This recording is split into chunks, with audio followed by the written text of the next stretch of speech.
Everything is set. All right. What's going on, everybody? It is the local predictor here. And today, what we saw on SmackDown was groundbreaking. It was it was very different. SmackDown was enjoyable. I loved every bit of it. Especially Roman Reigns. Especially Bianca Belair. Especially Sasha Banks. You see, SmackDown isn't the show it used to be in 2020. It is evolved, it is changed, it is better. So, I will be recapping what went down on Friday Night SmackDown. So, let's hop right into it. We first start off with Sasha Banks coming out and talking about how no one is going to steal her spotlight. Nobody ain't going to touch my ring. Ain't nobody going to take my spotlight away from me. And she kind of proved that last week as she put Bianca Belair in the bank statement.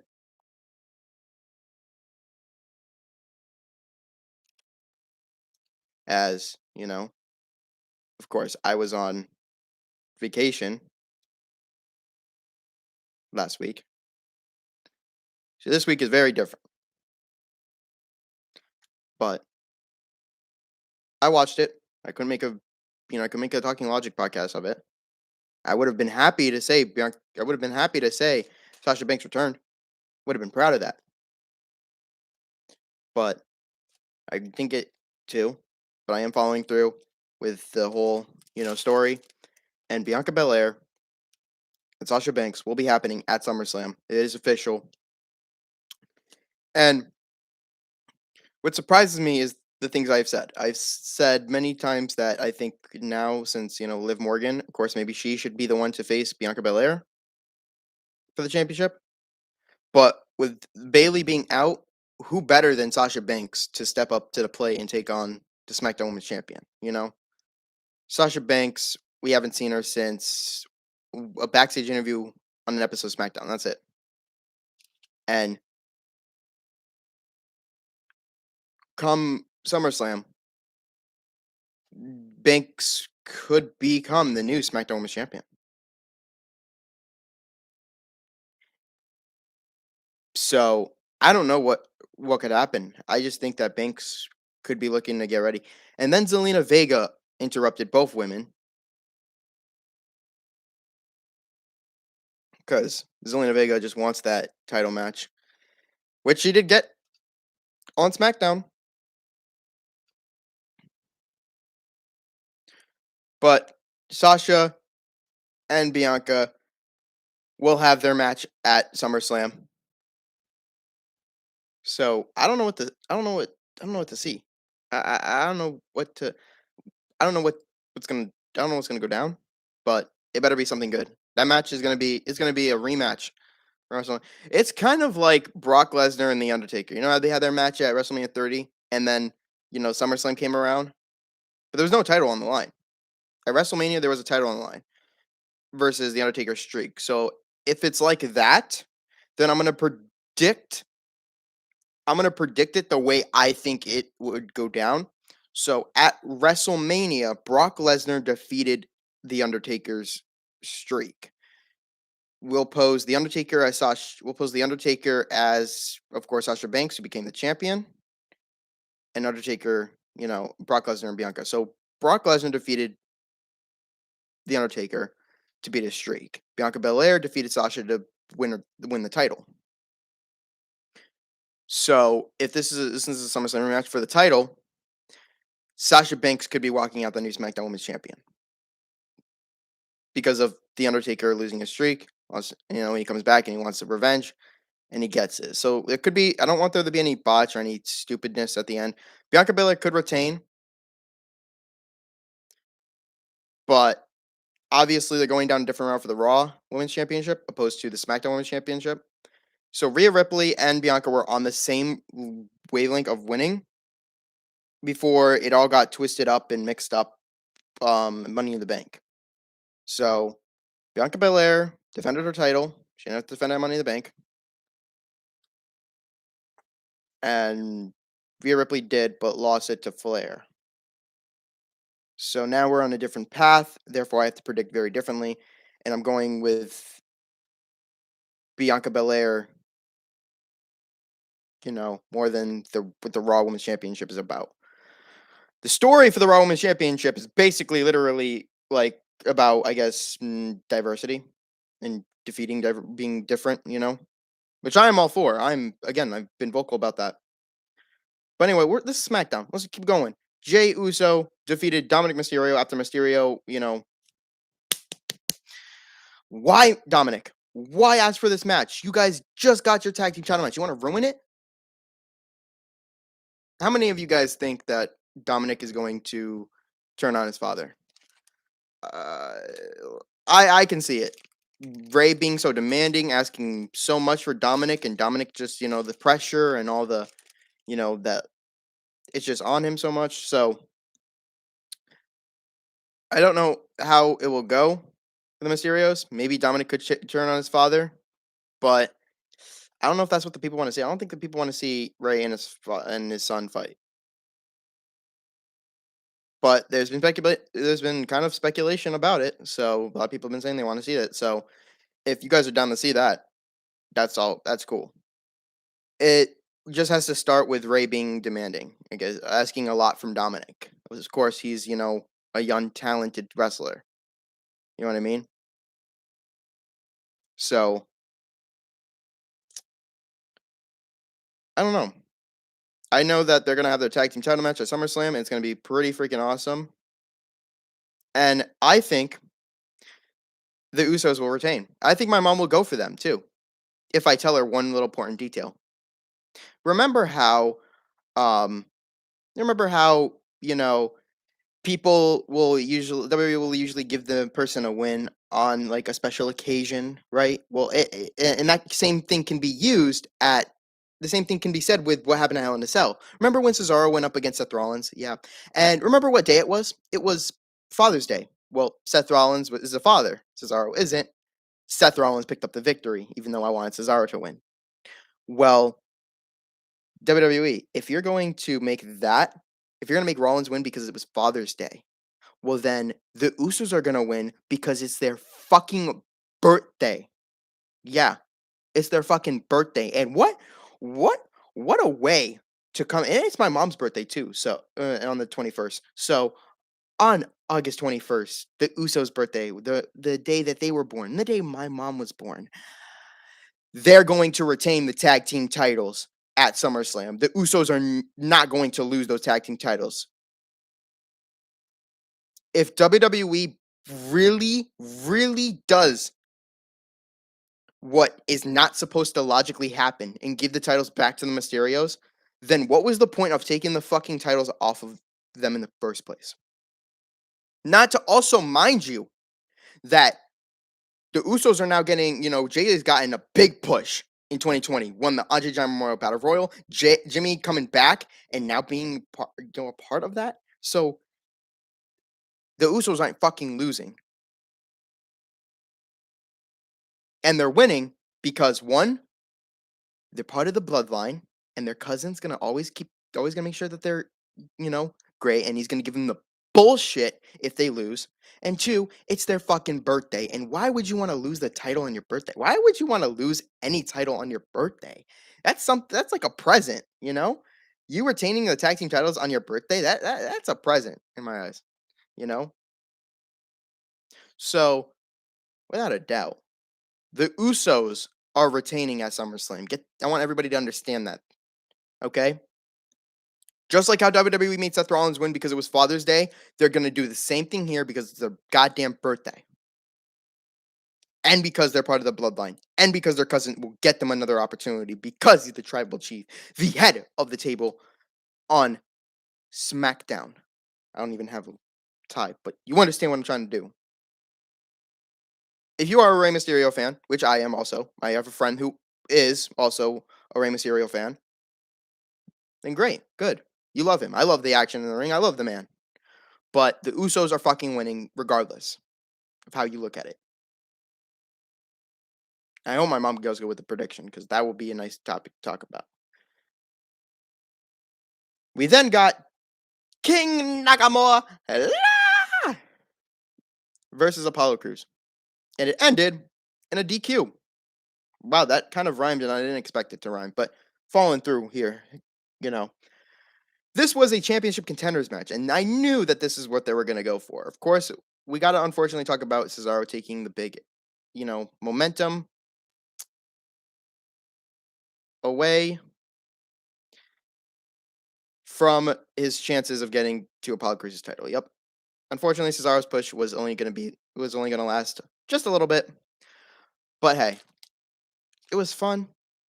And I guarantee that somewhere down the road from a couple of years from now, maybe somewhere from he's 40 now. So from when he turns 41 to 45 years old, he'll become WWE champion. I don't think he'll become a universal champion, but he damn sure will be a WWE champion. And I think the best way WWE could put him as a world champion is if they turn him heel. I know it's not the Cesaro you got back in 2021, but somewhere down the years he'll become world champion, but he has to be portrayed as a heel. I think if Cesaro is portrayed as a heel world champion, there's many things you could do with that. You can make him look dominant.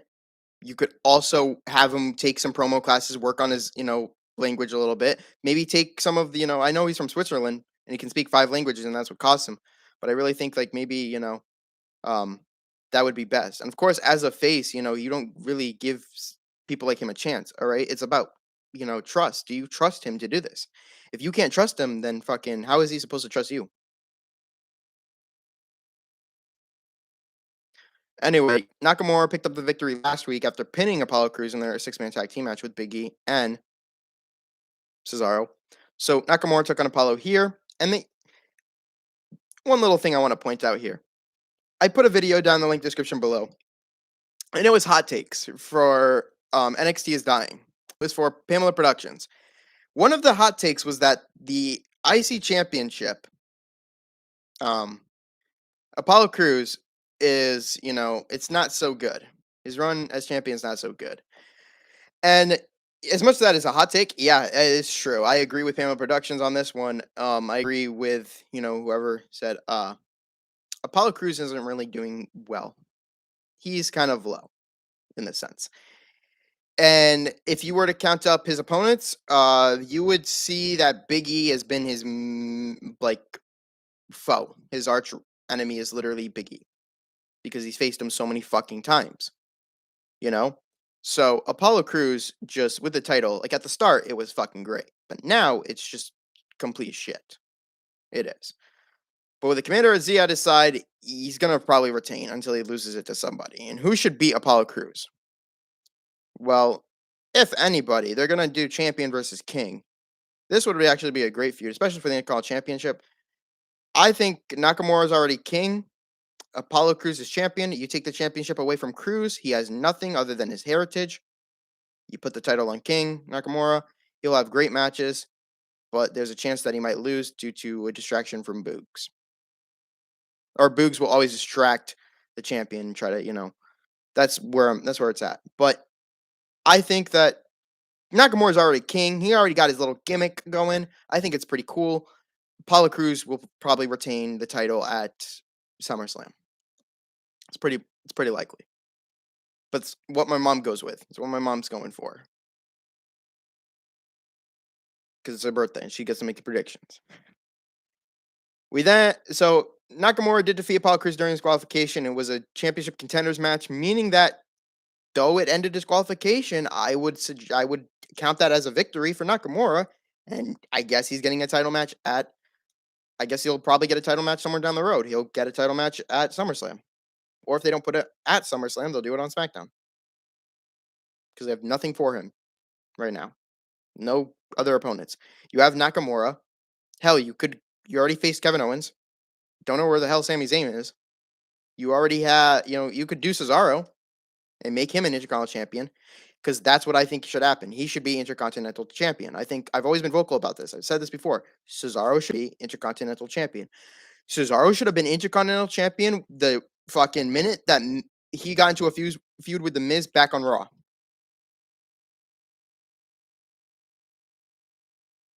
The only single title he has ever held was the United States Championship in the WWE.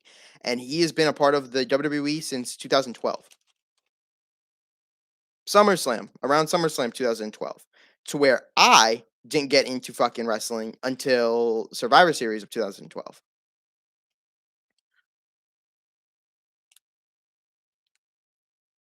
Moving on, Tegan Nox took on Tamina. And surprisingly, after Shotzi Blackheart's, tank fired off, it distracted the champion, flying past Tamina, as she was going for a little power bomb, I guess.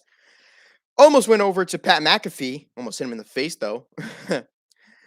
Tegan Nox then countered, rolled her up 1, 2, 3. Tegan Nox pinned one half of tag team champions. So I think that maybe, just maybe, Shotzi Blackheart and Tegan Nox will probably have a match.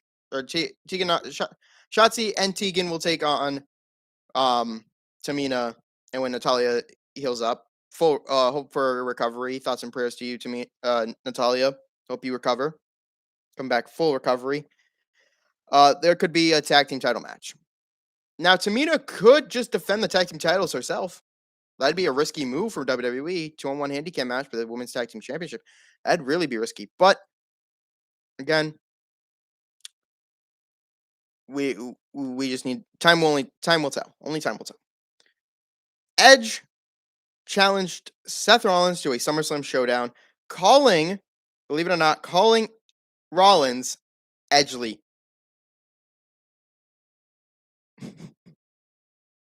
Edgelete.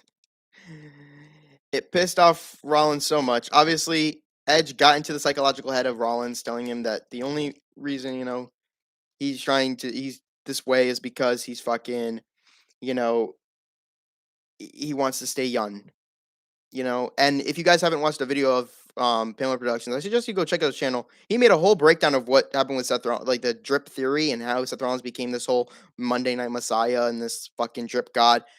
Go check it out. It is actually very detailed, but I agree with Pamela Productions 100% with what he said. I think it's gotta be. It's gotta be. Seth Rollins wants to stay the same thing he was. The same, the whole suit, the whole niceness, he wants to stay young.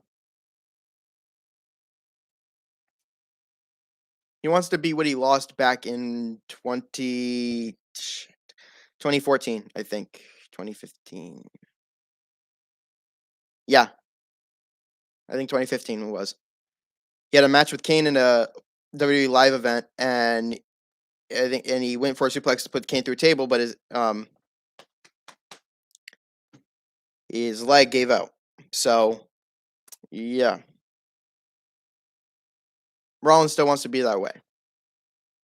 So Edge and him will have a SummerSlam match, and I really think there will be a stipulation to it. Whether it's Edge's career's on the line, and that's the most likely one that I think it's going to be, or like a no holds bar, no DQ, last man standing, something going to be out of that match, or it's just going to be a regular singles match, which is perfectly fine with me. We then got the Street Profits taking on Ziggler and Rude in a tag team match. But I think before that tag team match, we got a backstage interview with Paul Heyman about Roman Reigns with Caleb Braxton. He's like, what do you want? What are you doing here? You know I don't like you. Caleb Braxton, it's not your fault. It's just Paul Heyman's ego is too big. But Paul Heyman is just so great on SmackDown, man. It's just awesome. I love it. It's great. And Paul Heyman talked about, the Universal Champion and how he's going to dominate Cena, Finn Balor, he's going to dominate anybody in his ways for his family. The funniest shit happened, though, because when Paul Heyman turned away from Caleb Braxton, Biggie popped up. Big eyes, everything. Ooh, holding the briefcase like this. Ooh. Ooh, making noises. And it's just so funny because, my God, I love Biggie with the briefcase. It fits perfectly on SmackDown. It just fits right freaking there. It's just perfect. It's like, ooh, I'm going to cash in on you. Then next week on Raw, MVP will get a backstage interview and it'll just be, ooh, I'm here on Raw. I could be cashing in. You know, like Biggie is like it just be nice to see that. You know, it's perfect. It's just it fucking fits. And with that right there, it seems as if WWE's made up their mind, and I think Biggie could be looking to cash in on Roman Reigns. Could be cashing on Roman Reigns. It is a possibility. So we have the Street Profits taking on Dolph Ziggler and Robert Roode. The Street Profits picked up a victory over Dolph Ziggler and Robert Roode. And yeah, these are just the low card tag teams because they become champions. Then the Dirty Dogs became champions. Now they're just the below of the tag team division. And also to make a good point, Montez Ford, thank you for coming. Or well, actually, no, he's already been back. Never mind. Bianca Belair then took on Selena Vega. This was all right. Bianca Belair was gonna pick up the victory anyway. So, but Banks did actually get like early in the match. Banks did distract the EST, but in this another championship contender match, because it wasn't a championship match. I'm sorry, they fucking baited you. They did do Bianca Belair defeating Zelina Vega, and backstage it was Zelina Vega wanted a title match, but she wasn't really qualified, so she had to win in a women's contender match, championship contender match, whatever you want to call it. And if she won, then the winner from SummerSlam would face Zelina Vega the next night, their next SmackDown. So, yeah, there is that. Finn Balor then defeated Baron Corbin after, Corbin last week preventing Finn Balor from getting a world title shot. And that's where I think, the Elitists actually, put out there, WWE botched Finn Balor. I agree. They did botch Finn Balor. They literally set him up for nothing. They had fucking him go, how about my challenge? Accept my challenge, Roman. It's a fight you want, a fight you'll get. Well, comes to the contract signing for SummerSlam, Baron Corbin attacks Finn Balor. But I will agree, they did botch Finn Balor's, they botched him on SmackDown. They did. It was a good start. They botched him. They really did. I think that John Cena and Roman Reigns, Finn Balor has no placement with Roman Reigns right now. As of right now, there should be no placement with him yet. Roman's focus should be John Cena. But just looking at this, Finn Balor defeat Baron Corbin, besides the point. John Cena on the last week episode of SmackDown, he AA'd Baron Corbin, giving him an attitude adjustment after Corbin's broke ass, and I love his gimmick, broke ass gimmick. He's a bag. He's a bag. He's a bag. He's a bag. A broke ass gimmick. He has a brat. He's a bag.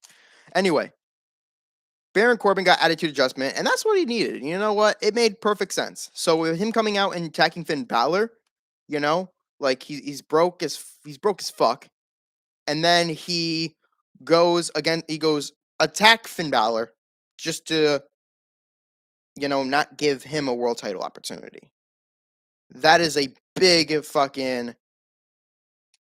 change in attitude, and it's like, this will be the chance that I get to probably get my money back, and I hope I win it. He's about to sign it. John Cena comes out. You all know the rest. There should be no Roman Reigns and Finn Balor yet.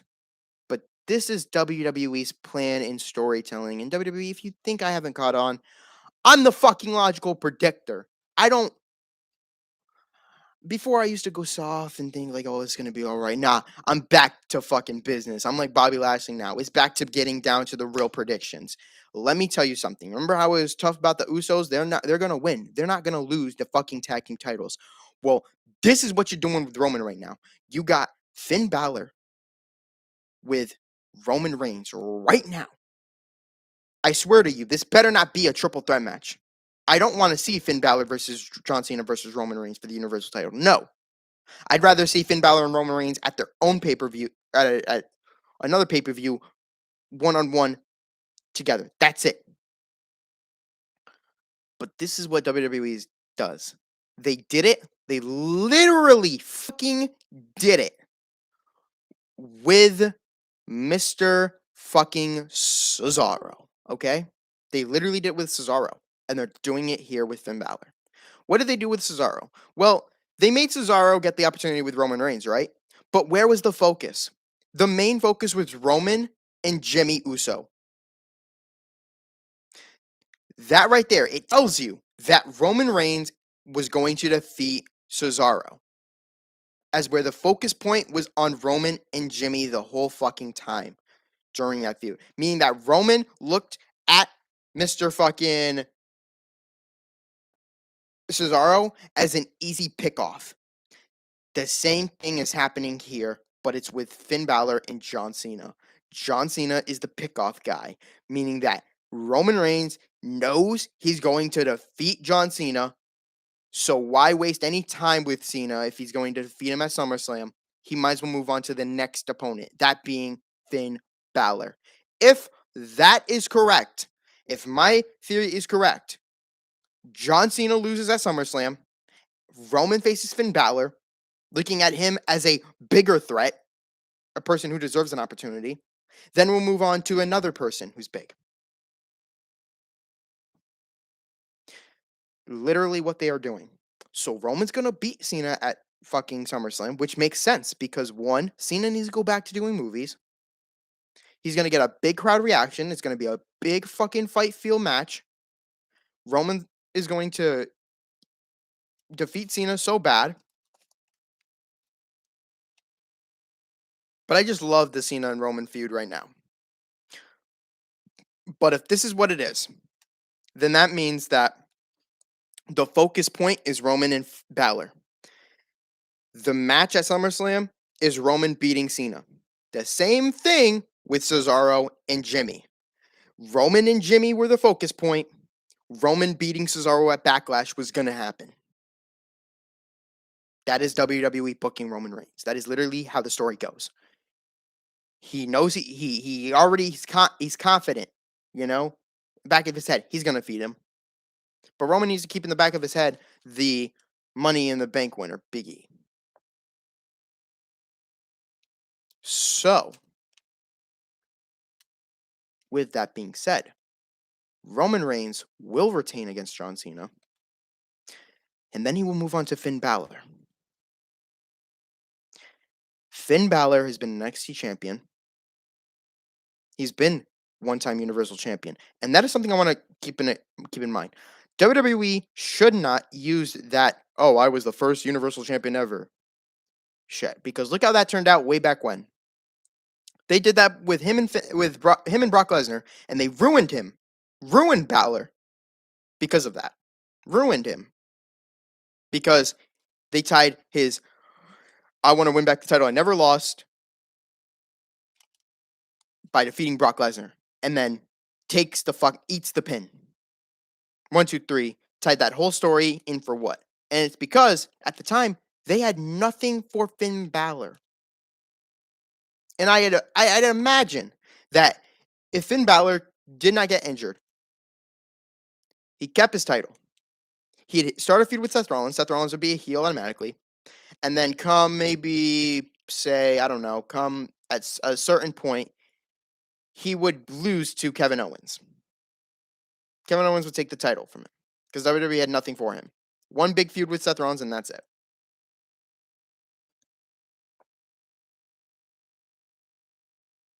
So, this Finn Balor Roman Reigns should not be happening at all. But unfortunately, it's the focus point.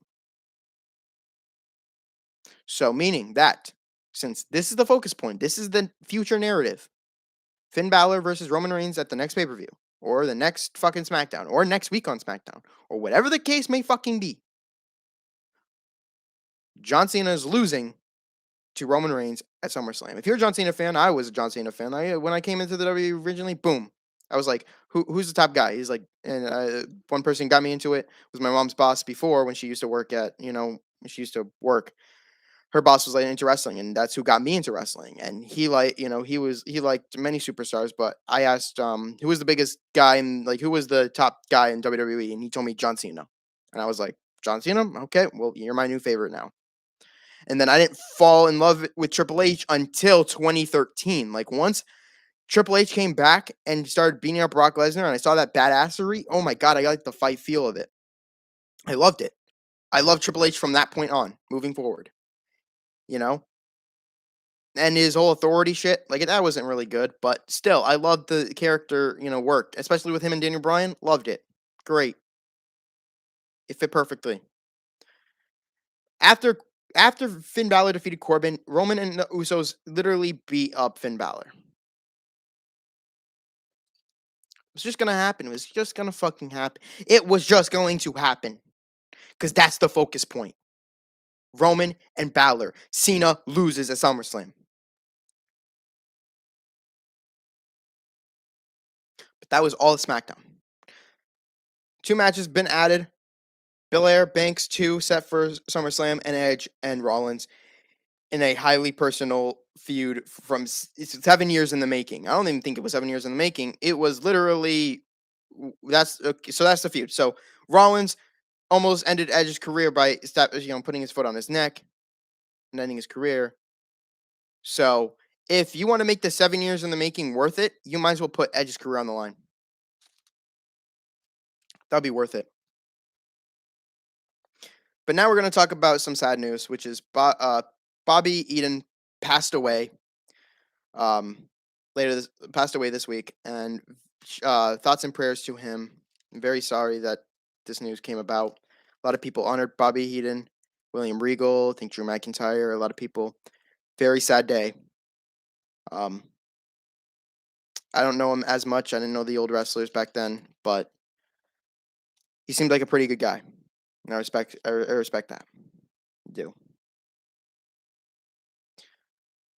We do need to move forward and talk about two big important things. Big important things. And one of those important things has to be about the releases that came during SmackDown airing. WWE literally fired these people, released them because during SmackDown airing. What the fuck? WWE. What the fuck? If you guys don't follow him on Twitter, I think you should. He is Sean Sapp Ross, I think is his name, from Fightful, and he is a great source to use. I think, he used to post a lot of things. I follow him, but I don't have all of his notifications on because he sends a lot of them. But if I hear something from him, or I hear someone talk about him, or, I'll go look for myself, see what happened. And yeah, well, we got some people who got released today, and well, pretty sad as it is, we now know that a bunch of NXT's talent has been released. I guess 13 to 14 superstars as of August 6th, which was yesterday, 2021, during the airing of Raw. So, from Fightful Select, they have said WWE released another batch of NXT talents, and the names known so far are at the top of the list. Unfortunately, I'm going to speak vocal about them. Bronson Reed, Leon Ruff, Tyler Rust, Mercedes Martinez, Bobby Fish, Ari Sterling, Jake Atlas, Kona Reeves,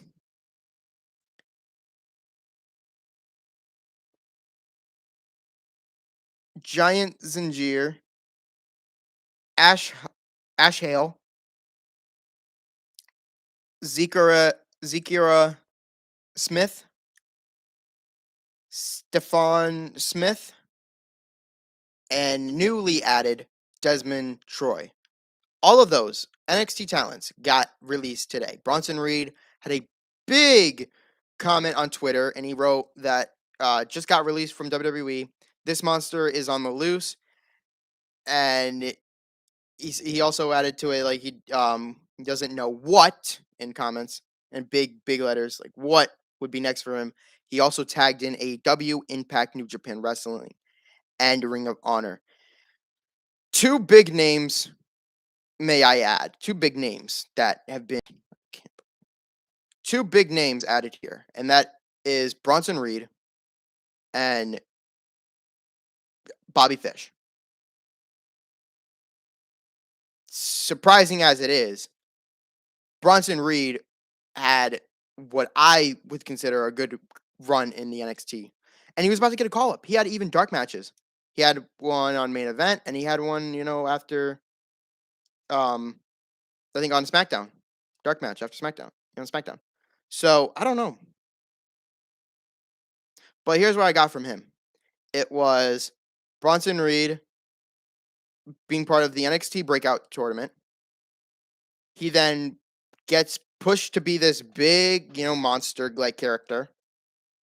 He gets the opportunity to defeat Gargano for the North American Championship. He goes into a feud with Legado del Fantasma alongside MSK. He then loses the title to Isaiah Swerve Scott. Then he loses to fucking Adam Cole.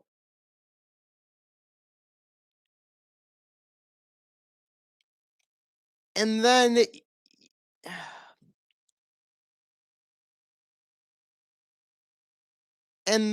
he fucking gets released when he was going to get a call up. And I knew, like, why did they take the title off him so early? Well, they were going to call him up and give him a run, and he was probably going to go on SmackDown, if not Raw.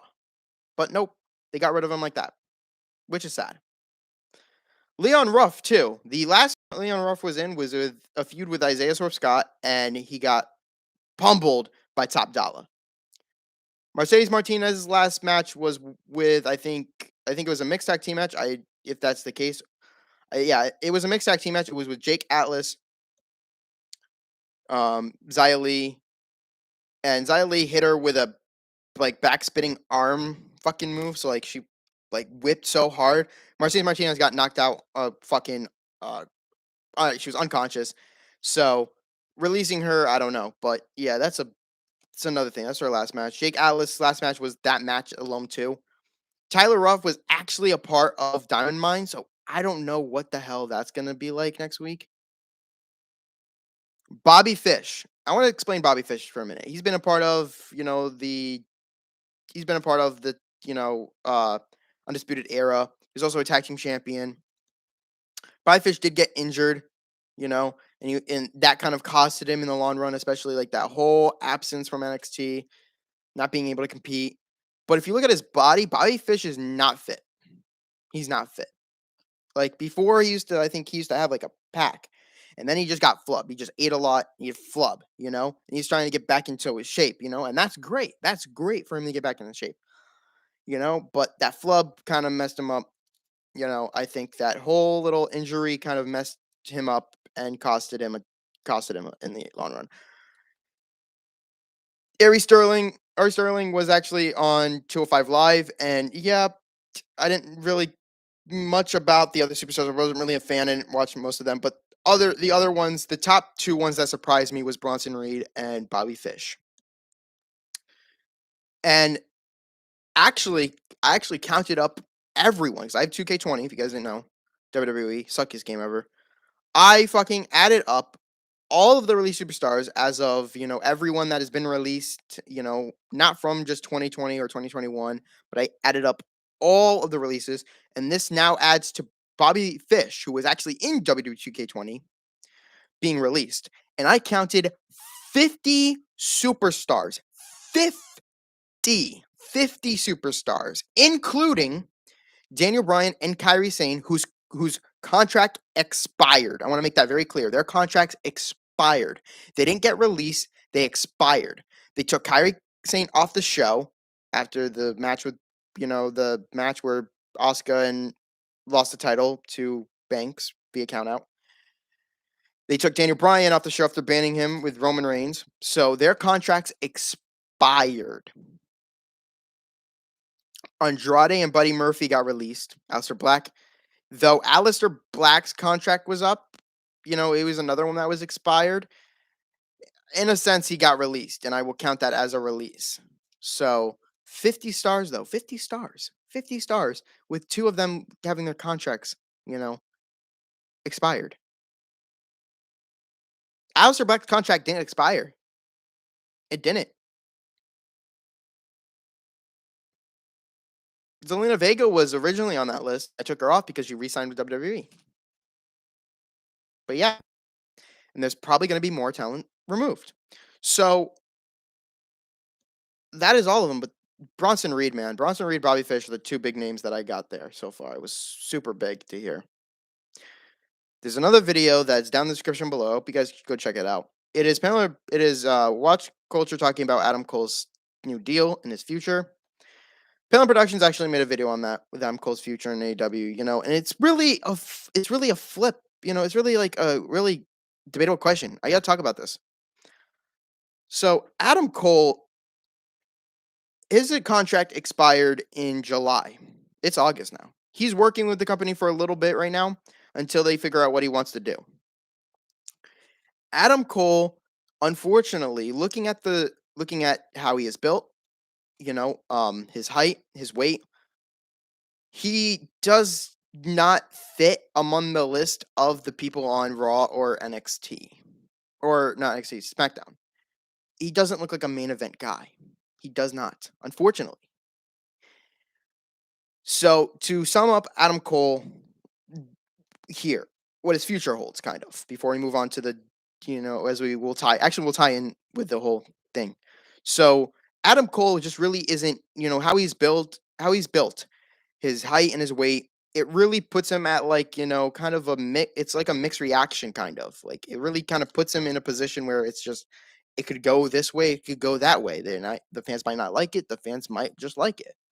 But it doesn't seem he fits on Raw or SmackDown because, unlike Rey Mysterio, Rey Mysterio is an underdog. He's willing to fight against big men, That's what made Vince McMahon like him. But unfortunately, it's more just about the freaking it's just more about how the superstars are really built, And I really think Adam Cole needs to figure out what he wants to do, but he has time. Especially with, WWE. And the two differences, there's always a balance, out process. So one thing, if it's about the money, keep him on NXT. WWE, keep him. If it's about being called up and being utilized in the main roster, more roster. Unfortunately, WWE cannot provide that, but AEW can, and AEW has left a offer on the table for Adam Cole, and it will still stand if he wants to take it. Now, of course, Adam Cole would be perfect on AEW, especially on side with his wife, or not wife, but girlfriend, Britt Baker, who is the top star right now, I guess, in AEW, woman star in AEW. It'd be nice to see him on AEW. But at the same time, I think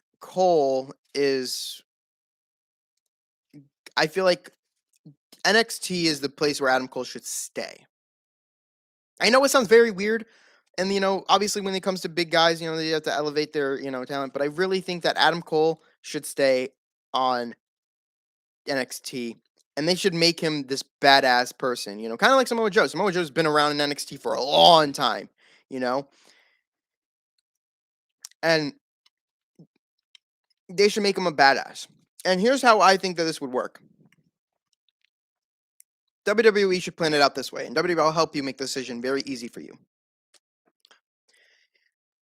Samoa Joe came back. Remember when Samoa Joe came back? Yeah, he was this enforcer. He was this big guy. And remember Kyle O'Reilly and Adam Cole were feuding, and they wanted to break them up, stop it. Adam Cole pushed Samoa Joe, and Samoa Joe put him in the fucking coquina clutch. Okay, boom.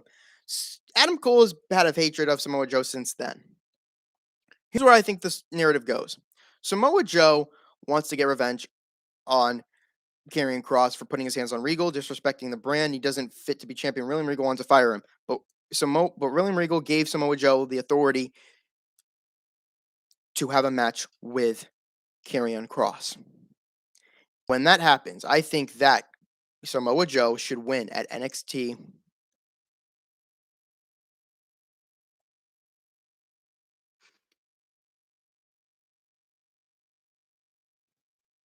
Should win the title.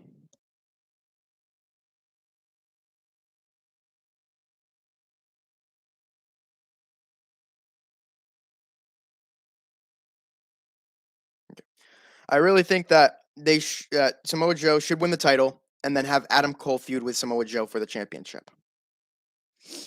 I think that Samoa Joe becoming champion, it would really put a whole, new little thing, a little asset to it. Or they have Karrion Cross retain and have Adam Cole take on Karrion Cross.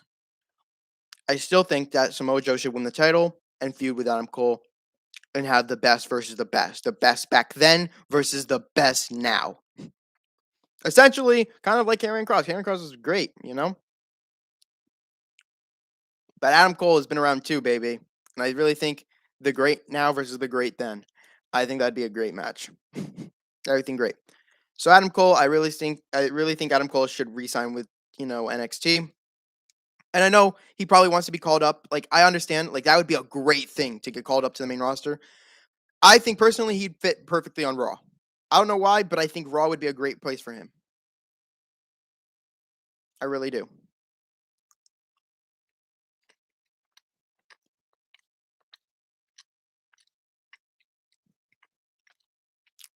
But if Adam Cole wants to go with AEW, AEW has a contract and the offer on the table and a pen with there. And if Adam Cole wants to sign with AEW, then that's the choice he's making. He's gonna have to give his 2-week notice, get released. He use 2-week notice or get released or quit or whatever, and he'll go to AEW with his girlfriend. I still think that we need to keep Adam Cole on NXT. It's kind of like Jeff Hardy too. Jeff Hardy's brother's on there, but Jeff Hardy's still with WWE. And I still feel like NXT should feud with AEW. I don't know. I feel like they should have an invasion storyline like that. Tony Khan talks with Vince McMahon. Tries to understand what they want to do. And have Cody Rhodes talk with fucking Triple H and make Triple H versus Cody Rhodes. Like, you didn't utilize me. Make the story like that. Make it a little bit twisted. You know what I mean?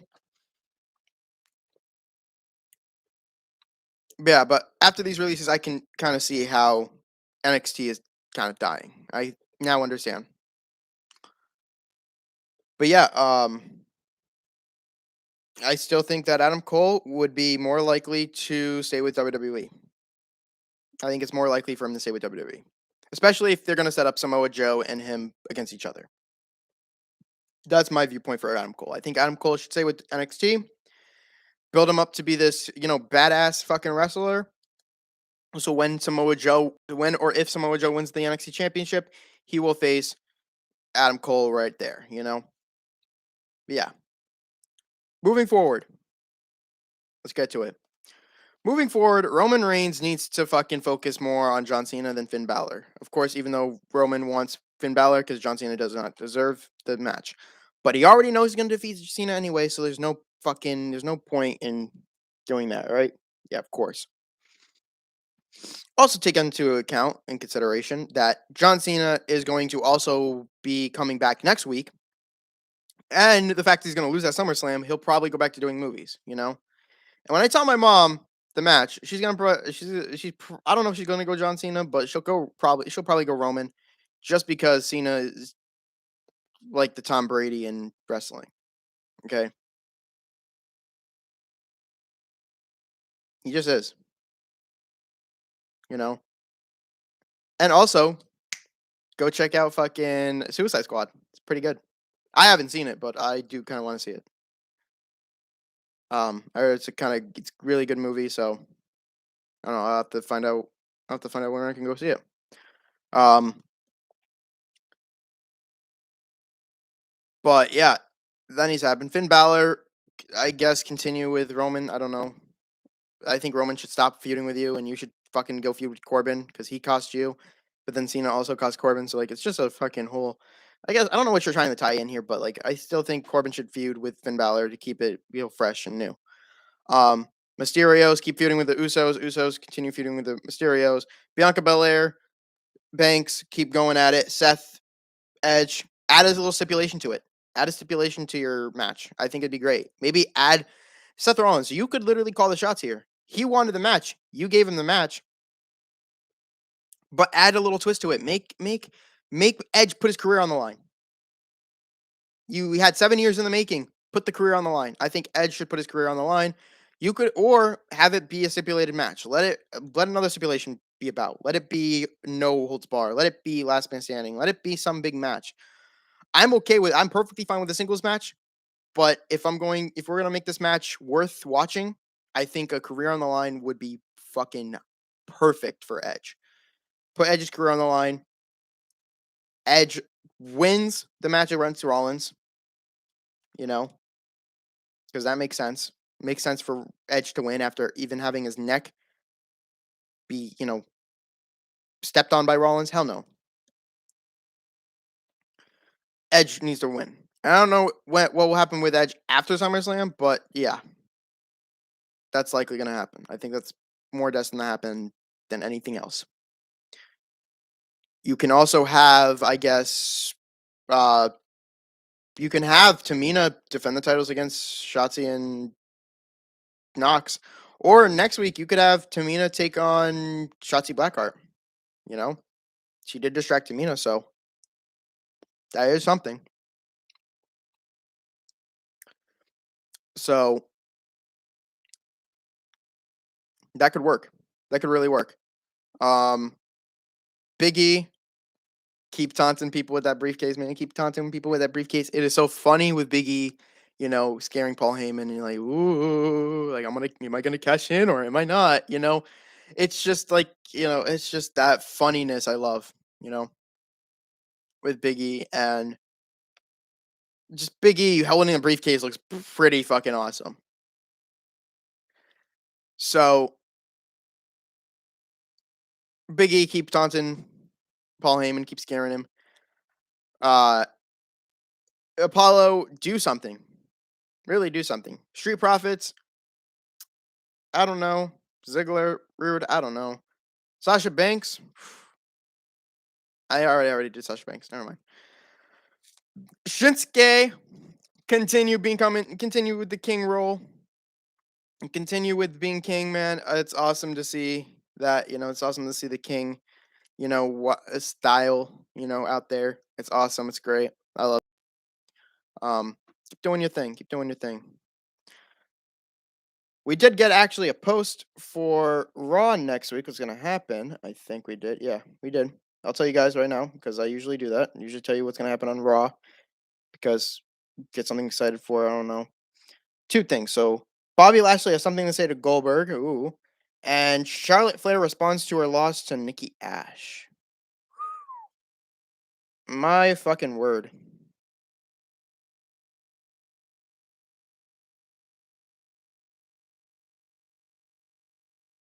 My fucking word. But yeah, that's all that's gonna really happen on Raw. I don't know if there's any other match that's gonna happen on Raw this week coming up, but something will probably go down. Who knows? Um,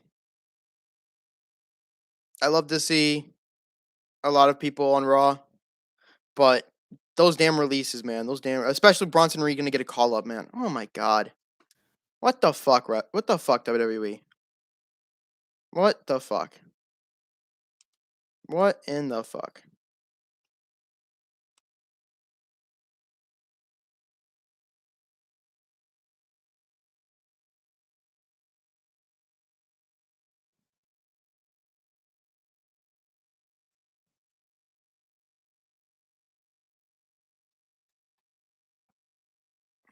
What in the hell? Crazy, crazy. But that was Talking Logic podcast. Thank you guys so much for watching. This is the Wrestling Podcast, Talking Logic. Next week I'll be here. I will be here next week. Promise. I will cancel anything else I have to. And then 2 weeks from now, we get, or well, actually, yeah, I will make my predictions video on the day, my mom's birthday. So, thank you guys so much for watching. Please, if you haven't subscribed already, please hit the subscribe button, leave a like, comment down below, turn on those post notifications so you'll never miss any wrestling content here. I am the Logical Predictor. Have a good day. Go outside, enjoy yourselves, and I'll see you guys when I see you guys. I'll see you guys actually Wednesday. There, you guys.